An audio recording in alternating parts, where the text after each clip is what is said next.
Hello friends, नमस्कार। मेरा नाम है संदीप और आप सभी का वेलकम है नथिंग इम्पॉसिबल के यूट्यूब चैनल पर। आशा करता हूं कि आप सभी बहुत ही अच्छे होंगे।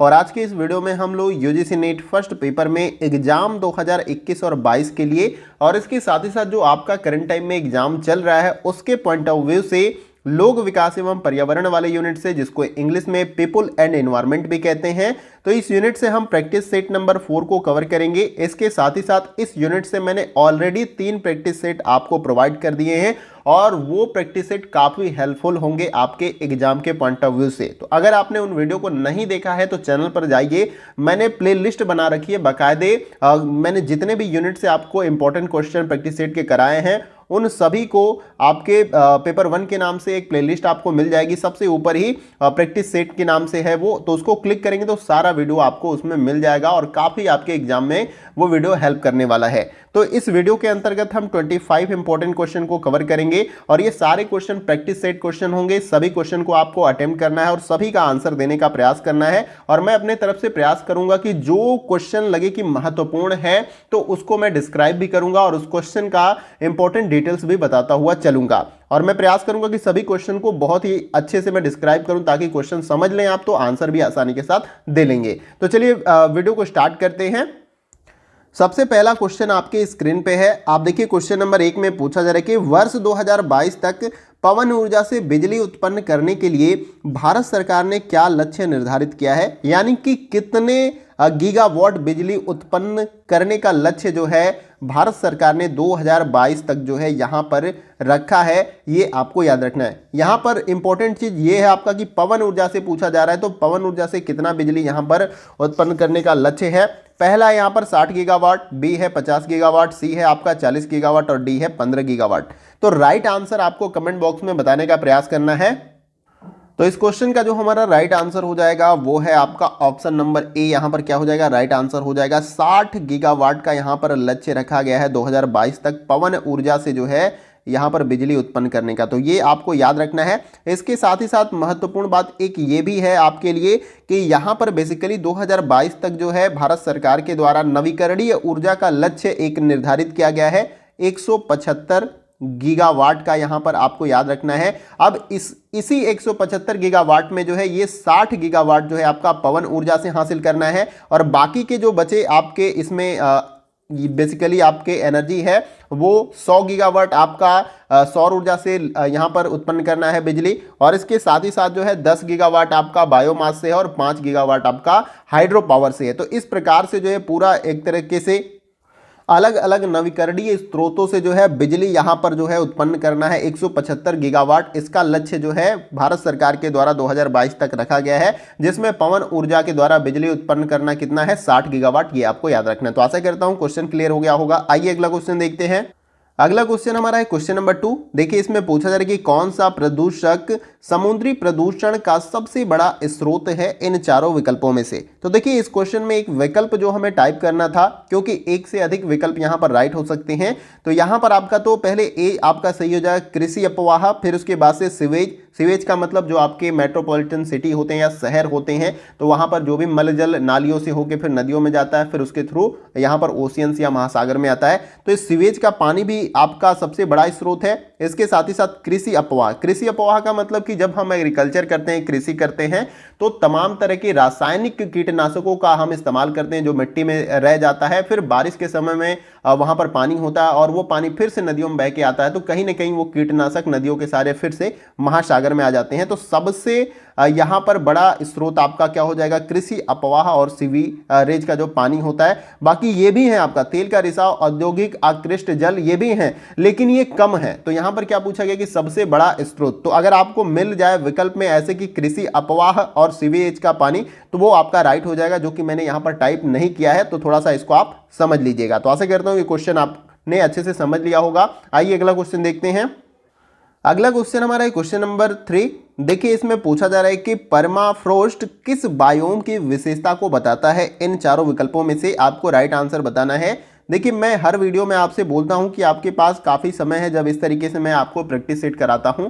वीडियो को पॉज करिए, रोक लीजिए उसको, इत्मीनान से क्वेश्चन को समझिए, फिर उसके बाद से देन आंसर देने का प्रयास करिए। इस तरीके से जब आप राइट आंसर करते हैं तो आपका कॉन्फिडेंस बिल्ड होता है। आप सभी को पता है कि जब आप अच्छा करते हैं तो आपको और अधिक कार्य करने का मन करता है। जब आप क्वेश्चन लगातार अच्छे से सॉल्व कर रहे हैं और क्वेश्चन आपके सही हो रहे हैं तो आप आगे के भी क्वेश्चन को अटेम्प्ट करने का प्रयास करते हैं। लेकिन शुरू में ही जब क्वेश्चन आप गलत करने लगते हैं तो वहां से आपको डिमोटिवेशन मिलने लगता है और कहीं ना कहीं आपका मन हटने लगता है आगे के क्वेश्चन को अटेम्प्ट करने से। तो इसलिए क्वेश्चन को राइट करेंगे तो आप पॉजिटिव वे में आगे के भी क्वेश्चन को अटेम्प्ट कर पाएंगे। एग्जाम में भी यही स्ट्रेटजी होती है, जो क्वेश्चन आपको आ रहा है सबसे पहले उसे अटेम्प्ट करिए। ऐसा नहीं कि किसी ऐसे क्वेश्चन को लेकर बैठ जाइए जो आपको नहीं आ रहा है, तो वो आपका जो आ रहा है क्वेश्चन उसका भी समय जो है कंज्यूम कर जाएगा। तो ये गलत स्ट्रेटजी है। तो यहां पर पहले इस क्वेश्चन का राइट आंसर आप बताइए।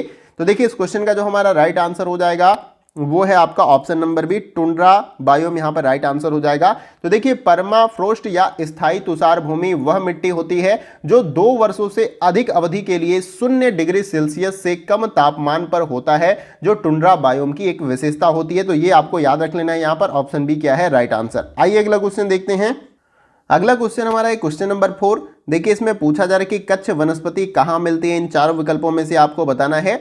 तो राइट आंसर क्या है, इसका जवाब आपको कमेंट बॉक्स में देना है यहां पर। तो देखिए इस क्वेश्चन का जो हमारा राइट आंसर हो जाएगा वो है आपका ऑप्शन नंबर डी, यहां पर खारा जल क्या हो जाएगा, राइट आंसर। कच्छ वनस्पति या इसको आप यूं कह लीजिए मैग्रो वन कह लीजिए, मैग्रो वनस्पति कहां मिलती है, तो खारे जल में। यहां पर खारा जल जो है आपका क्या हो जाएगा, राइट आंसर हो जाएगा। देखिए कच्छ वनस्पति या मैग्रो का विकास जो है खारे जल में ज्यादातर होता है। और मैग्रो शब्द की जो उत्पत्ति है वो पुर्तगाली शब्द मैग्यू तथा अंग्रेजी शब्द ग्रो से मिलकर हुई है और पूरा इसका नाम आपका हो जाता है मैग्रो। इसे आपको याद रखना है। देखिए मैग्रो शब्द का उपयोग जो है पौधों के उस समूह के लिए किया जाता है जो खारे पानी में और अधिक नमी वाले स्थानों पर उगते हैं, इसीलिए उसका यहां पर नाम जो है मैग्रो या उसके लिए जो है मैग्रो शब्द का इस्तेमाल किया जाता है। तो आशा करता हूं कि आपको यह क्लियर हो गया होगा और आप सभी ने राइट आंसर ऑप्शन डी बताया होगा। आइए अगला क्वेश्चन देखते हैं।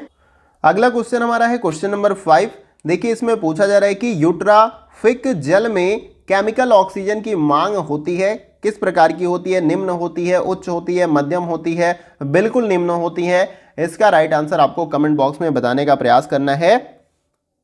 देखिए इस क्वेश्चन का जो हमारा राइट आंसर हो जाएगा वो है आपका ऑप्शन नंबर बी, यहां पर क्या हो जाएगा, राइट आंसर हो जाएगा उच्च होता है। यूट्रोफिक जल में केमिकल ऑक्सीजन की मांग जो है हमेशा उच्च होती है, ये आपको याद रखना है। अब थोड़ा सा इसको अच्छे से यहां पर समझ लीजिए। देखिए यूट्रोफिकेशन एक ऐसी प्रक्रिया होती है जिसमें पारिस्थितिकी तंत्र में कृत्रिम या प्राकृतिक पदार्थों जैसे आप फास्फेटस और नाइट्रोजन की वृद्धि उर्वरकों या मल जल के माध्यम से होती है और यह पोषक तत्वों की वृद्धि को बढ़ाने के साथ साथ बायोलॉजिकल ऑक्सीजन डिमांड यानी कि बीओडी में हमेशा वृद्धि करता है।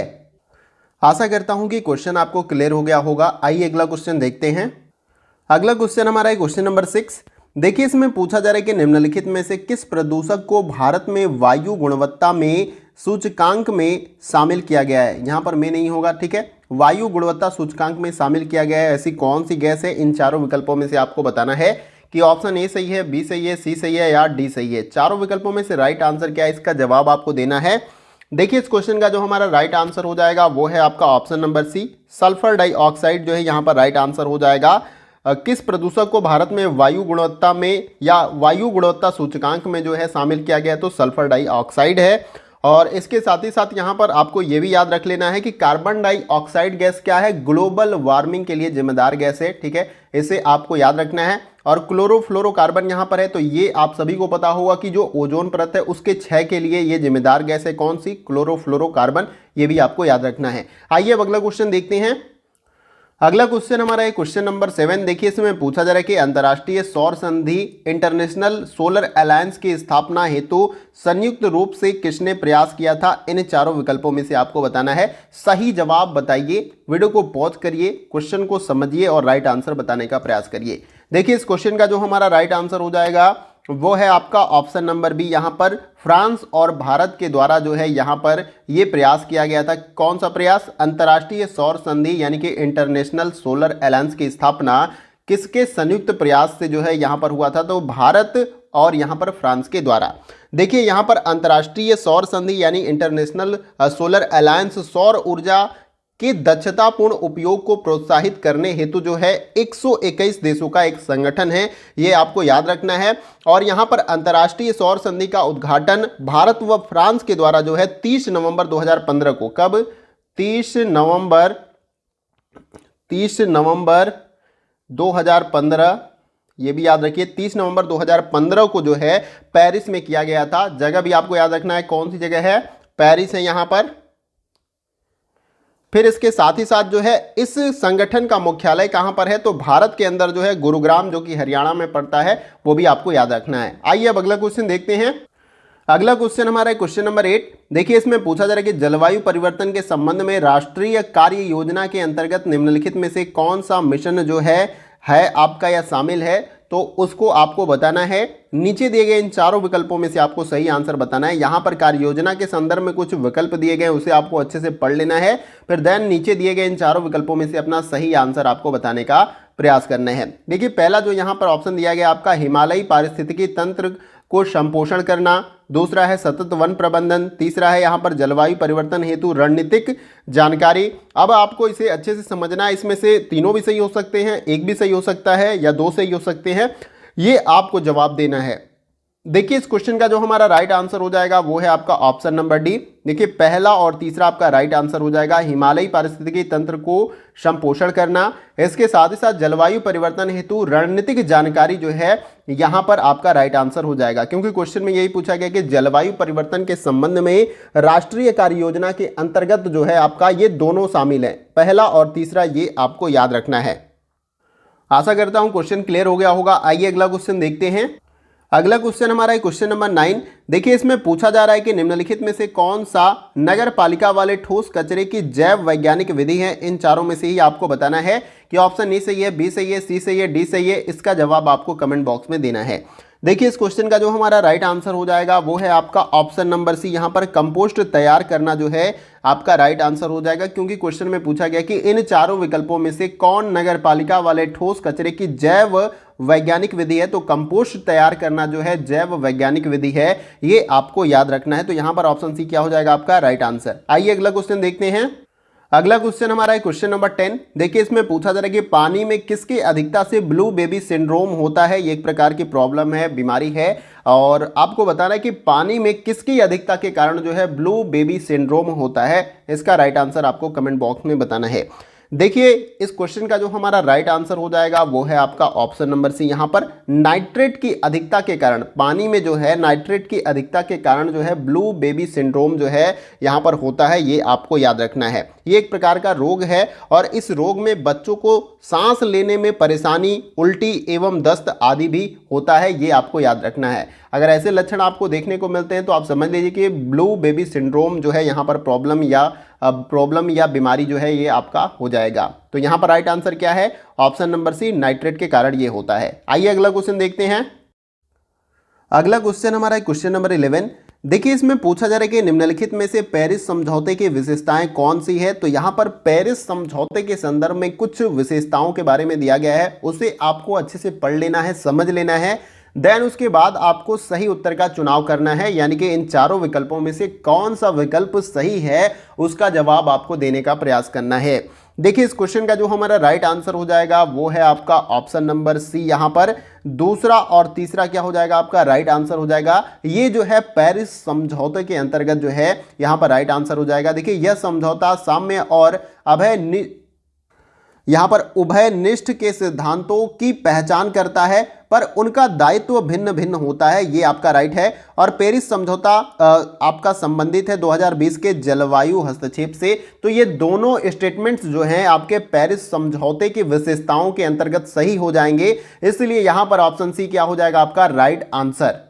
और इसके साथ ही साथ एक महत्वपूर्ण बिंदु ये भी आपको याद रख लेना है कि जो पेरिस में जो है 2015 के नवंबर दिसंबर माह में जो है COP21 का आयोजन किया गया था, वहीं पर जो है ये समझौते को जो है पूरी तरीके से अपनाया गया था, ये आपको याद रखना है। ये दोनों जो समझौते हैं ये आपको याद रख लेना है। आशा करता हूं क्वेश्चन आपको क्लियर हो गया होगा। आइए अगला क्वेश्चन देखते हैं। अगला क्वेश्चन हमारा है क्वेश्चन नंबर 12। देखिए इसमें पूछा जा रहा है कि निम्नलिखित में से किसको गौण वायु प्रदूषक माना जाता है। इन चारों विकल्पों में से आपको बताना है कि किसको गौण वायु प्रदूषक माना जाता है। सही आंसर क्या है, इसका जवाब आपको देना है। देखिए इस क्वेश्चन का जो हमारा राइट आंसर हो जाएगा वो है आपका ऑप्शन नंबर बी। यहां पर ओजोन गैस को जो है यहां पर गौण वायु प्रदूषक माना जाता है, ये आपको याद रखना है। देखिए ओजोन को गौण वायु प्रदूषक माना जाता है क्योंकि द्वितीयक प्रदूषक सीधे उत्सर्जित नहीं होते हैं, बल्कि जब प्राथमिक प्रदूषक आपस में क्रिया या प्रतिक्रिया करते हैं तब वे वायु में उत्सर्जित होते हैं और वे द्वितीय प्रदूषक के रूप में होते हैं। और बाकी जो नाइट्रिक ऑक्साइड है आपका, इसके साथ साथ सल्फर डाइऑक्साइड है, कार्बन मोनोऑक्साइड है, ये तीनों जो है आपके प्राथमिक प्रदूषक के अंतर्गत आ जाएंगे। इसलिए यहां पर ऑप्शन बी क्या हो जाएगा, आपका राइट आंसर हो जाएगा। ओजोन जो है आपका समताप मंडल का ही एक हिस्सा है जो सूर्य से निकलने वाली अल्ट्रावायलेट किरणों को रोकती है। अगर वो धरती पे आ जाएगी तो आपको स्किन संबंधी काफी प्रॉब्लम हो सकती है। और ये गैस जो है काफी जो है कह लीजिए कि जहरीली टाइप भी होती है। तो ये गैस मानव के लिए जैसे नीचे अगर हो जाए तो इसमें सांस लेना आपके लिए पॉसिबल नहीं है। ये ऊपर ही जो है आपको प्रोटेक्ट करती है सूर्य से निकलने वाली जो पराबैंगनी किरणें हैं उनके द्वारा। तो यहां पर यह भी बात आपको याद रखना है। तो आइए अगला क्वेश्चन देखते हैं।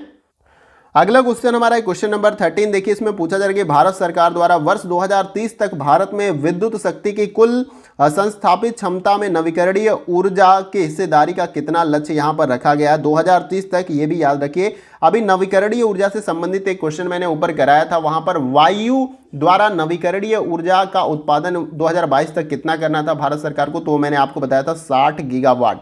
तो यहां पर क्वेश्चन थोड़ा सा डिफरेंट है और इसका जो है राइट आंसर आपको देना है।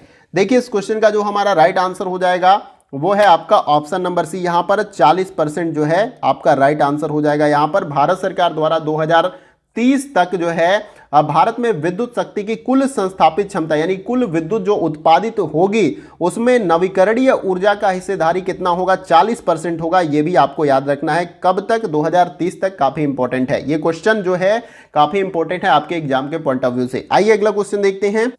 अगला क्वेश्चन हमारा है क्वेश्चन नंबर 14। देखिए इसमें पूछा जा रहा है कि परमाणु कचरे को डंप करने के लिए निम्नलिखित में से कौन सा सर्वाधिक उपयुक्त है। इन चारों विकल्पों में से आपको सही आंसर जो है कमेंट बॉक्स में बताने का प्रयास करना है यहां पर कि परमाणु कचरे को डंप करने के लिए इन चारों विकल्पों में से कौन सा सर्वाधिक उपयुक्त विकल्प है। तो देखिए यहां पर जो आपका राइट आंसर हो जाएगा वो है आपका ऑप्शन नंबर ए। लवण खान जो है परमाणु कचरे को डंप करने के लिए सबसे यहां पर सर्वाधिक उपयुक्त आपका विकल्प यहां पर चारों में से हो जाएगा। लवण की खानों से तात्पर्य है जो नमक की पुरानी खानें होती हैं वहां पर जो है ये परमाणु कचरे को डंप किया जाता है, ये आपको याद रखना है। तो यहां पर ऑप्शन ए क्या हो जाएगा, राइट आंसर। आइए अगला क्वेश्चन देखते हैं। अगला क्वेश्चन हमारा है क्वेश्चन नंबर 15। देखिए इसमें पूछा जा रहा है कि वर्षा प्रचुर वन के व्यापक क्षेत्रों में वृक्षों की कटाई के लिए जाने का दीर्घकालीन प्रभाव है। आपको इन चारों विकल्पों में से बताना है कि वर्षा प्रचुर वन के व्यापक क्षेत्रों में वृक्षों की कटाई के लिए या कटाई किए जाने का दीर्घकालीन प्रभाव इन चारों विकल्पों में से क्या है। राइट आंसर आपको कमेंट बॉक्स में बताने का प्रयास करना है। वीडियो को थोड़ा सा मैं फास्ट ले चलूंगा ताकि वीडियो ज़्यादा लंबा न बने, क्योंकि पीछे मैंने जितने भी वीडियो बनाए वो 40 मिनट के आसपास तक चला गया है, लेकिन सभी क्वेश्चन को मैं डिटेल में एक्सप्लेन करते हुए चलता हूं जिससे थोड़ा समय ज़्यादा लग जाता है। देखिए इस क्वेश्चन का जो हमारा राइट आंसर हो जाएगा वो है आपका ऑप्शन नंबर डी। यहां पर राइट हो जाएगा उन क्षेत्रों में भूक्षरण की दर में वृद्धि होती है। देखिए वर्षा प्रचुर वन के व्यापक क्षेत्रों में वृक्षों की कटाई किए जाने का दीर्घकालीन प्रभाव क्या होगा। जो वर्षा क्षेत्र हैं अगर मान लीजिए वहां पर पेड़ों की आप कटाई कर देते हैं तो उसके बाद क्या होगा कि भूक्षरण की दर में वृद्धि हो जाएगा, यानी बारिश होगी तो फिर जो मिट्टी का कटाव होगा। अगर पहले पेड़ रहते थे तो वहां पर जड़ें क्या करती थी कि मिट्टी को पकड़ के रखती थी, लेकिन पेड़ों की कटाई हो गई इसलिए बारिश के समय में वहां पर मिट्टी का क्षरण ज्यादा होगा। तो ये आपका दीर्घकालीन प्रभाव है, ऑप्शन नंबर डी, ये याद रखना है। आइए अगला क्वेश्चन देखते हैं। अगला क्वेश्चन हमारा है क्वेश्चन नंबर 16। देखिए इसमें पूछा जा रहा है कि मॉन्ट्रियल प्रोटोकॉल का उद्देश्य इन चारों विकल्पों में से क्या है। तो पिछले वीडियो में मैंने पीपल एंड एनवायरनमेंट के काफी मॉन्ट्रियल प्रोटोकॉल से रिलेटेड इंफॉर्मेशन आपको बताई, इंपॉर्टेंट पॉइंट्स। तो यहां पर आपको राइट आंसर बताना है कि मॉन्ट्रियल प्रोटोकॉल का उद्देश्य इन चारों विकल्पों में से क्या है। सही आंसर आपको कमेंट बॉक्स में बताना है।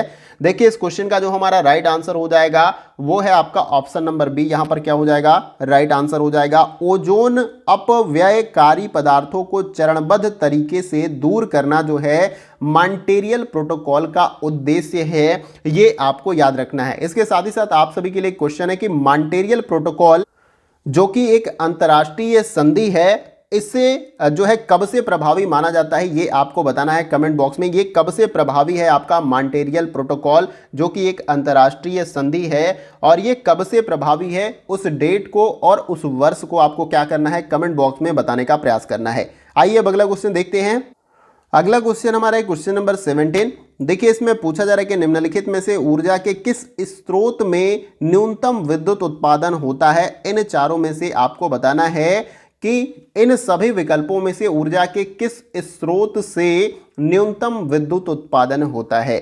सही आंसर क्या है, इसका जवाब आप सभी को देना है। तो देखिए यहां पर जो हमारा राइट आंसर हो जाएगा वो है आपका ऑप्शन नंबर सी। यहां पर भूतापीय स्रोत कह लीजिए से यहां पर ऊर्जा बहुत कम यहां पर उत्पादन होता है, इसलिए ऑप्शन सी क्या है, राइट आंसर हो जाएगा। सौर ऊर्जा जो कि नवीकरणीय ऊर्जा है, वायु ऊर्जा ये भी एक नवीकरणीय ऊर्जा है, इनसे विद्युत का उत्पादन तो होता है, लेकिन यहां पर भूतापीय ऊर्जा का इस्तेमाल बहुत कम होता है, ना के बराबर आप कह लीजिए। तो यहां पर ऑप्शन सी क्या हो जाएगा, राइट आंसर।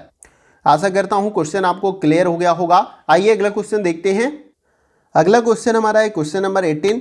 देखिए इसमें पूछा जा रहा है कि ताजमहल पर मुख्यतः निम्नलिखित में से किसके प्रतिकूल प्रभाव की आशंका है, जिसके वजह से कह लीजिए कि ताजमहल का जो मार्बल है या संगमरमर है वो पीला पड़ रहा है, किसके कारण। यहाँ पर इन चारों विकल्पों में से आपको सही आंसर बताने का प्रयास करना है। देखिए इस क्वेश्चन का जो हमारा राइट आंसर हो जाएगा वो है आपका option number A, sulphur dioxide का यहाँ पर जो है प्रतिकूल जो है प्रभाव की आशंका है, ये आपको याद रखना है। ताजमहल पर मुख्यतः किसके प्रतिकूल प्रभाव की आशंका है, तो सल्फर डाइऑक्साइड का यहाँ पर प्रतिकूल प्रभाव की आशंका है, इसलिए ऑप्शन ए क्या हो जाएगा हमारा राइट आंसर, ये आपको याद रखना है। आइए अगला क्वेश्चन देखते हैं। अगला क्वेश्चन हमारा है क्वेश्चन नंबर 19। देखिए इसमें पूछा जा रहा है, ये कथन वाला क्वेश्चन है, दो कथन दिए जाते हैं, दोनों कथन को आपको अच्छे से पढ़ना होता है, देन उसके बाद से नीचे दिए गए इन चारों विकल्पों में से अपना राइट आंसर बताना होता है। देखिए कथन पहले में दिया गया है कि भूकंप ए रिक्टर स्केल पर 5 है और बी उसी स्केल पर 8 है और भूकंप बी का तरंग आयाम ए की तुलना में 1000 गुना होता है। कथन दूसरे में दिया गया कि बी में मुक्त ऊर्जा ए की तुलना में 3 गुना अधिक होती है। अब दोनों कथन को आपको अच्छे से क्या करना है, समझना है, उसके बाद से ही अपना राइट आंसर देने का प्रयास करना है। देखिए यहां पर इस क्वेश्चन का जो हमारा राइट आंसर हो जाएगा वो है आपका ऑप्शन नंबर ए, कथन पहला सही है और कथन दूसरा आपका क्या हो जाएगा, यहां पर गलत हो जाएगा। कथन क्या है, पहला राइट आंसर हो जाएगा, लेकिन यहां पर कथन जो दूसरा है वो पूरी तरीके से गलत है। देखिए भूकंप ए रिक्टर स्केल पर 5 है और भूकंप बी उसी स्केल पर 8 है, तो भूकंप बी का तरंग आयाम ए की तुलना में 1000 गुना होता है, ये आपको याद रखना है। यहां पर जबकि बताया गया कि बी में मुक्त ऊर्जा ए की तुलना में 3 गुना होती है, तो ये आपका पूरी तरीके से गलत हो जाएगा, ये आपको याद रखना है। यहां पर इस क्वेश्चन का ऑप्शन ए क्या हो जाएगा हमारा राइट आंसर। आइए अगला क्वेश्चन देखते हैं। अगला क्वेश्चन हमारा है क्वेश्चन नंबर 20। देखिए इसमें पूछा जा रहा है कि पूर्वी भारत के बड़े हिस्से में भूजल निम्नलिखित में से किससे प्रदूषित होता है, इन चारों विकल्पों में से आपको बताना है। तो देखिए इसका नाम आप सभी ने सुना होगा कि जो भूजल है वो किसके कारण या किस पदार्थ के कारण या किस तत्व के कारण जो है प्रदूषित होता है, इन चारों विकल्पों में से आपको बताना है। तो देखिए इस क्वेश्चन का जो हमारा राइट आंसर हो जाएगा वो है आपका ऑप्शन नंबर ए, आर्सेनिक के वजह से। पूर्वी भारत के बड़े हिस्से में भूजल जो है किससे प्रदूषित होता है, तो आर्सेनिक के कारण। तो जैसे कि हम कहते हैं कि हम पोल्यूशन फैलाते हैं, और यूं कह लीजिए कि नाले हो गए जो भी नदियां में जाती हैं, नदी में जाती हैं, उसके बाद से क्या होता है कि जब भूमि या भूमिगत जल जो होता है इन सभी टॉक्सिक चीज़ों को एब्जॉर्ब करता है, यानी नीचे जाता है भौम जल में, तो कहीं ना कहीं ये जो है आर्सेनिक की मात्रा उसमें बढ़ती है और कहीं ना कहीं ये आपके भूजल को क्या करता है, प्रदूषित करता है, ये आपको याद रखना है। तो ऑप्शन ए क्या हो जाएगा हमारा राइट आंसर। तो ऐसा नहीं है कि हम प्रदूषण फैलाएंगे तो इसके प्रभाव से जो है हम बच सकते हैं, ऐसा नहीं है, क्योंकि प्रदूषण फैलेगा तो पूरे एनवायरनमेंट में जो है उसका प्रभाव पड़ेगा और कहीं भी हम रहें तो उसका प्रभाव हमें देखने को मिलेगा। जैसे कि आप ग्लोबल वार्मिंग देख लीजिए, किसी के कारण कोई ज्यादा यहां पर कंट्रीब्यूट किया है, कोई कम किया है, लेकिन प्रभाव सबको यहां पर देखने को मिल रहा है। चाहे जिस देश ने भी यहां पर कंट्रीब्यूट एकदम नहीं किया है ग्लोबल वार्मिंग में, गैसों के उत्सर्जन में, वो भी प्रभाव को झेल रहा है। तो यहां पर जो है सभी को जो है यहाँ पर अपने सहभागिता से या सहभागीदारी के द्वारा जो इन गैसों को कम करना है, जिससे कि ग्लोबल वार्मिंग पे कंट्रोल किया जा सके। तो आशा करता हूँ ये क्वेश्चन आपको क्लियर हो गया होगा। थोड़ा टॉपिक से या क्वेश्चन से हट के भी जो इंपॉर्टेंट डिटेल्स होते हैं उसे भी बताने का मैं प्रयास कर लेता हूँ। आइए अगला क्वेश्चन देखते हैं। अगला क्वेश्चन हमारा है क्वेश्चन नंबर 21। देखिए इसमें पूछा जा रहा है कि एक अवस्थिति पर वायु गुणवत्ता को अभिलक्षणित करने के लिए प्रयुक्त किए जाने वाले मानक PM2S है। यहाँ पर जो है आपका अनुलग्न 2.5 का क्या अर्थ है। देखिए यहाँ पर PM जो है आपका टाइप में मिस्टेक है, 2.5 ये हो जाएगा और PM का मतलब यहाँ पर है आपका पर्टिकुलेटेड मैटर होता है, ये आपको याद रखना है। तो यहाँ पर जो है आपका PM जो है 2.5 है और यहाँ पर जो है अनुलग्न 2.5 का यहाँ पर इन चारों विकल्पों में से क्या अर्थ होगा, इसका जवाब आपको देना है। थोड़ा सा क्वेश्चन कॉम्प्लिकेटेड लग रहा है, लेकिन आपको वीडियो को पॉज करके क्या करना है, क्वेश्चन को अटेम्प्ट करना है और राइट आंसर बताने का प्रयास करना है। देखिए इस क्वेश्चन का जो हमारा राइट आंसर हो जाएगा वो है आपका ऑप्शन नंबर बी। यहाँ पर निश्चित इकाइयों में आलंबित कणों का आकार है। देखिए यहाँ पर मैंने क्या बताया, पर्टिकुलेटेड मैटर है, यानी इस मैटर का जो है पूरी तरीके से कणों का आकार क्या है, यहाँ पर 2.5 आपका मैंने यहाँ पर बताया। और इसके साथ ही साथ यहाँ पर अनुलग्न 2.5 का अर्थ क्या है, इस मैटर का आकार है। ये 2.5 क्या है, मैटर का आकार है, ये आपको ध्यान में रखना है। आशा करता हूँ क्वेश्चन आपको क्लियर हो गया होगा। आइए अगला क्वेश्चन देखते हैं। अगला क्वेश्चन हमारा है क्वेश्चन नंबर 25। देखिए इसमें पूछा जा रहा है कि गैर नवीकरणीय संसाधनों का समुच्चय यहाँ पर कौन होगा इन चारों विकल्पों में से। अभी तक तो हमने नवीकरणीय ऊर्जा के बारे में काफी कुछ पीछे क्वेश्चन मैंने कराया उसमें देखा, लेकिन यहाँ पर पूछा जा रहा है कि गैर नवीकरणीय संसाधनों का समुच्चय कौन सा सही होगा, इसका जवाब आपको कमेंट बॉक्स में देना है। देखिए इस क्वेश्चन का जो हमारा राइट आंसर हो जाएगा, तो यहाँ पर ऑप्शन भी आपका क्या हो जाएगा, राइट आंसर हो जाएगा। देखिए यहाँ पर एक चीज टाइप में ये मृदा भी इसमें हो जाएगा, ये टाइप में थोड़ा सा मिस्टेक हुआ है। तो प्राकृतिक गैस, यूरेनियम, फास्फेट और मृदा जो है आपका गैर नवीकरणीय संसाधनों का ये समुच्चय है, आपको याद रखना है। और ये क्वेश्चन आपका 26 जून 2019 को शिफ्ट 2 में पूछा गया था। तो ये क्वेश्चन आपका कहीं ना कहीं डाउटफुल क्वेश्चन था। आयोग के द्वारा इसमें कई सारे ऑप्शन को राइट माना गया था, जैसे कि ए ऑप्शन को भी उसने राइट माना था और इसके साथ ही साथ बी ऑप्शन को। लेकिन यहाँ पर जो सेल गैस है ये भी आपका गैर नवीकरणीय ऊर्जा का एक तरीके से कह लीजिए गैर नवीकरणीय संसाधनों के अंतर्गत आता है सेल गैस। तो बेसिकली यहाँ पर बी और ए को जो है आयोग ने राइट आंसर बताया था। आप अपना कमेंट जो है यहाँ पर छोड़ सकते हैं कमेंट बॉक्स में कि आपको कौन सा विकल्प यहाँ पर राइट लगता है, लेकिन आयोग के द्वारा यहाँ पर बी और ए जो है आपका राइट माना गया था। आइए अगला क्वेश्चन देखते हैं। अगला क्वेश्चन हमारा है क्वेश्चन नंबर 23। देखिए इसमें पूछा जा रहा है कि निम्नलिखित में से कौन सी बीमारी प्रदूषित जल के कारण होती है, उसके संदर्भ में कुछ बीमारियों का नाम यहाँ पर देख सकते हैं दिया गया है। आपको इसे अच्छे से पढ़ना है, उसके बाद से नीचे दिए गए इन चारों विकल्पों में से अपना सही आंसर आपको बताना है। समय लीजिए, वीडियो को पॉज करिए, लेकिन राइट आंसर बताने का प्रयास करिए। देखिए इस क्वेश्चन का जो हमारा राइट आंसर हो जाएगा वो है आपका ऑप्शन नंबर डी। यहाँ पर आपका पहला हो जाएगा राइट आंसर, उसके बाद से तीसरा है और उसके बाद से यहाँ पर चौथा क्या हो जाएगा राइट आंसर। ये सभी बीमारियां प्रदूषित जल के कारण जो है होती हैं, ये आपको याद रखना है। इसमें आपका पहला था गियार्डिया, फिर एमोहाबीआसिस, फिर उसके बाद से टाइफाइड है। ये सभी बीमारियां प्रदूषित जल के द्वारा होती हैं, इसलिए ऑप्शन डी क्या हो जाएगा हमारा राइट आंसर हो जाएगा। तो आप सभी ने अगर ऑप्शन डी राइट आंसर लगाया तो ये क्वेश्चन आपका राइट हो जाएगा। आइए अगला क्वेश्चन देखते हैं। अगला क्वेश्चन हमारा क्वेश्चन नंबर 24। देखिए इसमें पूछा जा रहा है कि निम्नलिखित में से कौन CO यहाँ पर 2 हो जाएगा, CO2 गैस का जो है सबसे बड़ा निमज्जक सिंक है, यहाँ पर आपको बताना है इन चारों विकल्पों में से। निम्नलिखित में से कौन CO2 गैस का सबसे बड़ा निमज्जक सिंक है। निमज्जक का मतलब ही सिंक होता है, ठीक है। तो यहाँ पर राइट आंसर क्या होगा इस क्वेश्चन का आपको कमेंट बॉक्स में बताना है। देखिए इस क्वेश्चन का जो हमारा राइट आंसर हो जाएगा वो है आपका ऑप्शन नंबर बी, यहाँ पर महासागर। यहाँ पर CO2 गैस का सबसे बड़ा जो है निमज्जक या सिंक है महासागर होता है, ये आपको याद रखना है। अब इसके बारे में थोड़ा सा डिटेल में जान लीजिए। देखिए कार्बन सिंक एक प्राकृतिक या कृत्रिम भंडार है जो वातावरण के कार्बन डाइऑक्साइड को भौतिक एवं जैविक पद्धति से संग्रहित रखते हैं। और कुछ प्रमुख कार्बन सिंक हैं जिसमें महासागर तो आपको याद रखना है, इसके साथ साथ वन क्षेत्र होते हैं, चारागाह होता है, मृदा होता है, ये भी आपको याद रखना है। आशा करता हूं क्वेश्चन क्लियर हो गया होगा। आइए अगला क्वेश्चन देखते हैं।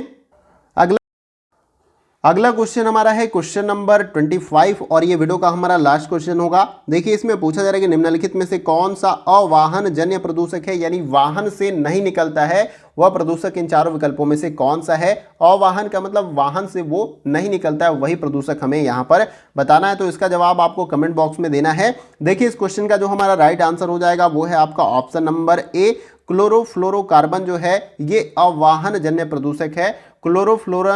फ्लोरोकार्बन जो है क्लोरीन युक्त वायु प्रदूषक है जो रेफ्रिजरेटर एवं प्रशीतकों में प्रयुक्त होता है और इनके प्रयोग पर नियंत्रण जो है करने के लिए आपका मॉन्ट्रियल प्रोटोकॉल उत्तरदायी है, ये भी आपको याद रखना है। और ये क्या करता है, जो आपका समताप मंडल में ओजोन लेयर है उसको यहां पर क्षय करता है, उस लेयर को क्या है यहां पर पतला करने का काम करता है। कौन सी गैस है, क्लोरोफ्लोरोकार्बन, ये आपका रेफ्रिजरेटर से निकलता है। और यहां पर प्रशीतकों का तात्पर्य यानी कि जो कूलिंग डिवाइस है, जो ठंडा आपके कमरों को गर्मियों में आप इस्तेमाल करते हैं, तो उनके द्वारा ये गैस आपका निकलता है, ये आपको याद रखना है। तो आशा करता हूं ये क्वेश्चन आपको क्लियर हो गया होगा और उम्मीद करता हूं कि जितने भी क्वेश्चन मैंने आपको इस वीडियो में कराए 25 क्वेश्चन, ये आपके एग्जाम के पॉइंट ऑफ व्यू से काफी इंपॉर्टेंट होंगे। और किसी क्वेश्चन को लेकर अगर आपको डाउट होता है, कुछ भी समझ में नहीं आता है, कुछ गलत भी लगता है, तो भी आप कमेंट बॉक्स में पूछे, मैं सभी लोगों का जवाब यहां पर देता हूं। तो कोई भी डाउट आपके पास नहीं रहना चाहिए, कमेंट करिए, वहां पर मैं रिप्लाई 100% करूंगा। इसके साथ ही साथ एग्जाम से रिलेटेड अगर कोई क्वेरी है, किसी भी एग्जाम से रिलेटेड, यानी यूजीसी नेट की आप तैयारी कर रहे हैं, उस एग्जाम से रिलेटेड कोई प्रॉब्लम है तो भी आप कमेंट करिए। इसके साथ ही साथ किसी और एग्जाम को लेकर अगर आपको डाउट है तो उसके भी क्वेरी यहां पर कर सकते हैं, पूछ सकते हैं, मैं सभी के जवाब देने का प्रयास करूंगा। और यहां पर क्वेश्चन से रिलेटेड जो आपके डाउट होंगे उनको तो जरूर पूछ लीजिएगा। वीडियो अच्छा लगे तो वीडियो को आप एक लाइक कर दीजिएगा, आपके एक लाइक से बहुत सारा मोटिवेशन और अप्रिसिएशन मिलता है। लाइक का कोई चार्ज नहीं लगता है, अच्छा लगे तो लाइक कर दीजिए, नहीं भी लगे तो भी डिसलाइक कर सकते हैं, आप स्वतंत्र हैं। आप जो है अपना फीडबैक दे सकते हैं कमेंट बॉक्स में। इसके साथ ही साथ वीडियो को शेयर कर सकते हैं दूसरे दोस्तों के साथ, ताकि उनको भी इस वीडियो से हेल्प मिल सके। क्योंकि जो कुछ भी हम आपको प्रोवाइड करते हैं, ईमानदारी से मैं कह रहा हूं, सब कुछ फ्री ऑफ कॉस्ट है, किसी भी तरीके से मैं चार्ज की कभी बात ही नहीं करता हूं। हमारा उद्देश्य ज्यादा से ज्यादा आप लोगों की मदद करना। तो यहां पर वीडियो को शेयर कर दीजिए दूसरे दोस्तों के साथ, और चैनल पर नए हैं चैनल को सब्सक्राइब करिए। और इसके साथ ही साथ उसके बगल में जो बेल आइकन का ये बटन होता है उसको आप प्रेस कर लीजिए न्यू वीडियो के नोटिफिकेशन को पाने के लिए। तो फ्रेंड्स आज के वीडियो में बस इतना ही, फिर मिलते हैं अगले वीडियो में कुछ और महत्वपूर्ण प्रश्नों के साथ। तब तक के लिए जय हिंद, जय भारत।